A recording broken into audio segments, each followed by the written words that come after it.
Hey guys, hello to everybody. Today we're gonna start our first class of the week. As you can see, we're gonna start with unit number 9, which is called Genius. All right.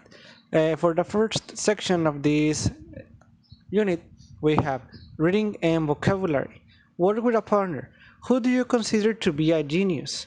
Try to name somebody, dead or alive, from your country or elsewhere, for each of these categories: architecture, art, literature, math, movies, and all of this. Okay, so for example, maybe in music you can say, I think that Beethoven was a genius. Okay, very good. It doesn't matter if he's not alive anymore and that he's not from Mexico. And in sport, who would you say that it's a genius at sports? Okay, and like that, well, discuss that with your classmates. Okay, so let's do it. If you finish, now we're gonna move on to the exercise number 2 that says, look at the picture on page 93 of the City of Arts and Sciences in Valencia, Spain. Which of the words in the box could you use to describe it? Use your dictionary if necessary. Okay, so over here we have a picture of this place, and they ask us which of these words would you use to describe the City of Arts and Sciences.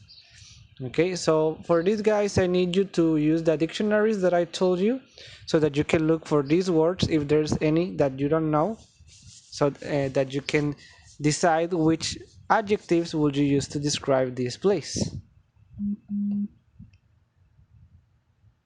When you're done, you're gonna read the article on the page 93 and you're gonna check your ideas.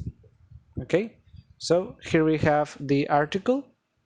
Take your time to read it. Obviously, read it in your book. In the case that you cannot read in the book, here you have it. And when you're done, they ask us, classify the words in the box as follows. Now, which words would you use to describe the City of Arts and Sciences? Which words are used to describe the place? Which words are used to describe the city of Valencia? You're gonna circle those words. And which words will you use to describe the area around the City of Arts and Sciences? In that case, you're gonna underline it. Do it, and when you finish, I will give you the correct answers.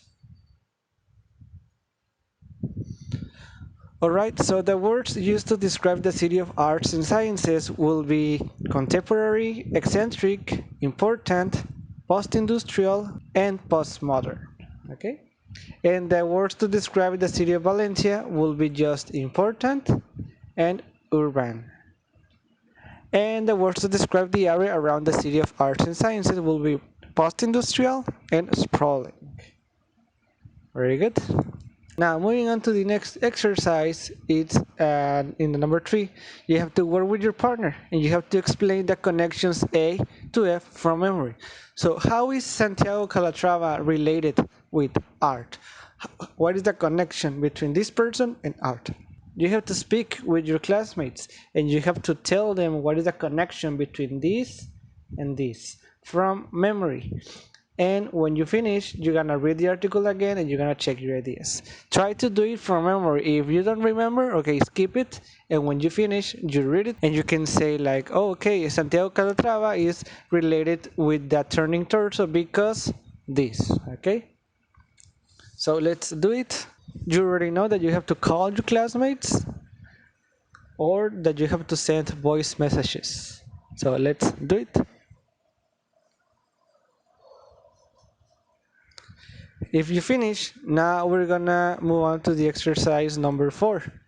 That is just to replace the underlined words and phrases in the sentences A to G with words and phrases from the article. So here we have some sentences, but this word is different from the one that comes in the article. The sentence is not exactly the same as it comes in the article, so you have to pay attention. For example, in the letter A it says, the City of Arts and Sciences is a large leisure and entertainment complex in Valencia, Spain. So they don't use the word large. If you take a look to the lecture, you're gonna see that they use the word expansive. Okay, the sentence, again, the sentence is not exactly the same.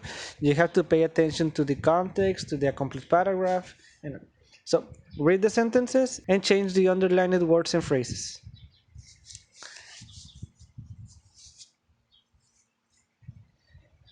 Very good. If you finish, I'm gonna give you the answers so that you can double check. Please, if you couldn't find any of these answers, look for them in the lecture now that you have them so that you can corroborate. Here they are. If there's any word that you don't know, guys, you can ask me or please use the dictionary that I told you. For example, bisect, what is this? We can see that it's similar to divide into two. This is bisect. Okay, now that you have checked your answers, that's gonna be it for today's class. I know that today was a short class, but it doesn't matter. Tomorrow we will continue with the next class, okay? So take care, guys. Remember to send your evidences and see you tomorrow.